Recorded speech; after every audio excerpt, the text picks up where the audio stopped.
অনেক দিন ইন্টারনেট বন্ধ ছিল।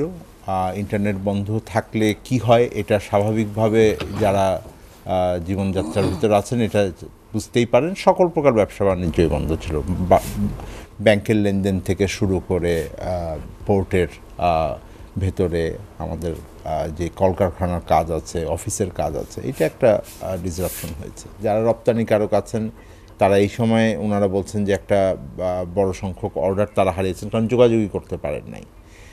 যারা ফ্রিল্যান্সিং আছেন তারা বলছেন যে ওই সময়ে হারিয়েছেন, কিন্তু সামনের দিনেও তারা অর্ডার পাওয়ার ক্ষেত্রে তাদের এখানে আমাদের এখানে বিনিয়োগ হওয়ার ক্ষেত্রে যে আশঙ্কাগুলো তৈরি হয়েছে সেগুলো অনেক দূরবর্তী আশঙ্কা। জীবনকে সহজ এবং স্মার্ট করতে আপনিও নিয়ে আসেন ভিশন রাইস কুকার, রান্নায় আধুনিকতা। আপনি জানেন যে ধারাবাহিক ছাত্র আন্দোলনের পর বেশ কিছুদিন হলো কারফিউ চলছে এবং আমরা দেখছি যে নানা জায়গায় নানা সংকটের মধ্য দিয়ে যেটা জানা যাচ্ছে যে ব্যবসা বাণিজ্যে এক ধরনের স্থবিরতা নেমে এসেছে। সামনের দিনে আমরা আসলে কি খুব বেশি শঙ্কা অনুভব করছি কিনা যদি এই অবস্থা অব্যাহত থাকে? ধন্যবাদ। আমি প্রথমেই বলি যে সংকটে তো অর্থনীতি ছিল, ব্যবসা বাণিজ্য অর্থনীতির অংশ, সুতরাং ব্যবসা বাণিজ্যের ক্ষেত্রে এটার প্রভাব ছিল। তো অর্থনীতিতে আমরা কিন্তু গত জুন মাস পর্যন্ত যেই আলোচনা করেছি তাতে আমরা বিভিন্ন সূচকেই দেখেছি যে আমাদের অর্থনীতি চাপে আছে। এটা আমাদের বৈদেশিক লেনদেনের কথা যেমন সত্যি, জিনিসপত্রের দামের ক্ষেত্রে সত্যি, এবং সরকারের আয় ব্যয় ব্যবস্থাপনার ক্ষেত্রে তার আর্থিক সক্ষমতার ক্ষেত্রে এটা সত্যি। ব্যাংকে খাতের পরিস্থিতি আমরা জানি। আমরা সার্বিকভাবে অর্থনীতির বিভিন্ন চাপে থাকার কারণে সাধারণ মানুষের জীবনযাত্রায় যে প্রভাব পড়েছে সেটাও খুব স্পষ্টভাবে ছিল।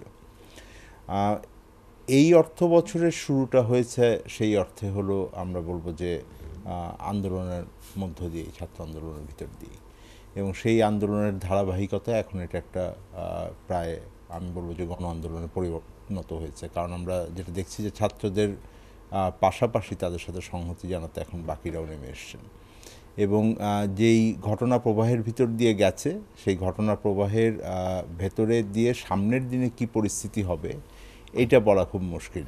যেটা সরকার আন্দোলন দমানোর জন্য হোক, পরিস্থিতি নিয়ন্ত্রণের জন্য হোক, যে ধরনের ব্যবস্থাগুলো নিয়েছেন তাতে অর্থনীতিতে বিরূপ প্রভাব পড়েছে, কোনো সন্দেহ নাই। অনেক দিন ইন্টারনেট বন্ধ ছিল। ইন্টারনেট বন্ধ থাকলে কি হয় এটা স্বাভাবিকভাবে যারা জীবনযাত্রার ভিতরে আছেন এটা বুঝতেই পারেন। সকল প্রকার ব্যবসা বাণিজ্যই বন্ধ ছিল। ব্যাংকের লেনদেন থেকে শুরু করে পোর্টের ভেতরে আমাদের যে কলকারখানার কাজ আছে, অফিসের কাজ আছে, এটা একটা ডিসরাপশন হয়েছে।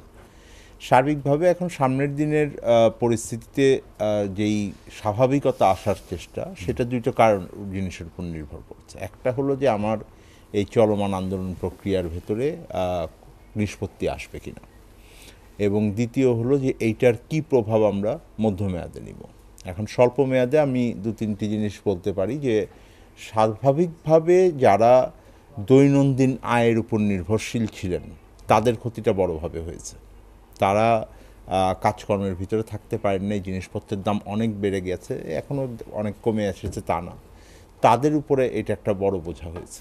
সুতরাং তাদের যারা দরিদ্র মানুষ আছেন তাদের খুব অনেক সঞ্চয়ও নাই যে তারা ওটাকে ব্যবহার করতে পারবেন, আর সুতরাং তারা এই নতুন করে আরেকটা চাপের ভিতরে পড়লেন। যারা বিভিন্ন ধরনের বৈদেশিক লেনদেনের সাথে বা বৈদেশিক বাণিজ্যের সাথে যুক্ত আছেন, এটা রপ্তানিকারকের বলতে আমি যদি ম্যানুফ্যাকচারিং রপ্তানিকারক বলি সেখান থেকে শুরু করে আমার যারা বিভিন্ন সার্ভিসেসের রপ্তানিকারক আছেন সেবা খাতের ভিতরে, বিশেষত যারা আইটি খাত সংক্রান্ত, আমরা যেটাকে আউটসোর্সিং বলি বা আমরা বিভিন্ন রকম ফ্রিল্যান্সিংয়ের কথা বলি, বড়োভাবে ক্ষতিগ্রস্ত হয়েছে। ব্যাংক খাত ক্ষতিগ্রস্ত হয়েছে, ট্যুরিজম ক্ষতিগ্রস্ত হয়েছে। সুতরাং ক্ষতি হয়নি এরকম খাত খুঁজে বের করাটা এখন কঠিন আর কি। ধরেন কৃষিতে হয়তো অতখানি প্রভাব পড়ে নাই, এই সিজনটা অতখানি ছিল না, তার বাইরে গিয়ে তো প্রতিটা খাতই হয়েছে। তো সেই প্রভাবটা আছে এবং সেই প্রভাবের একটা চলমান প্রক্রিয়ার ভেতরে আছে।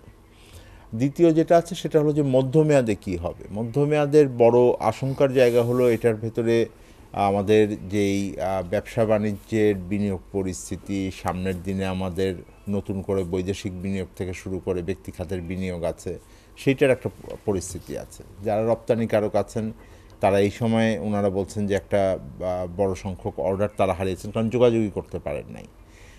যারা ফ্রিল্যান্সিং আছেন তারা বলছেন যে ওই সময়ে হারিয়েছেন, কিন্তু সামনের দিনেও তারা অর্ডার পাওয়ার ক্ষেত্রে তাদের এখানে, আমাদের এখানে বিনিয়োগ হওয়ার ক্ষেত্রে যে আশঙ্কাগুলো তৈরি হয়েছে সেগুলো অনেক দূরবর্তী আশঙ্কা আছে।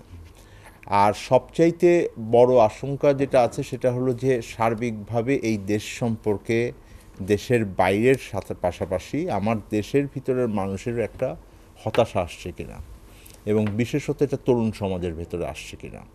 এবং তরুণ সমাজ যদি আজকে ন্যায় বিচার না পান, তাহলে তাদের মনের ভেতরে যেই শঙ্কাটা থাকবে সেটা সামনের দিনে আমার অর্থনীতি, আমার যে সামাজিক পরিস্থিতি সেইটার উপর কতখানি বিরূপ প্রভাব রাখবে, সেই চিন্তাটাও আমাদের পাশাপাশি করবার দরকার আছে।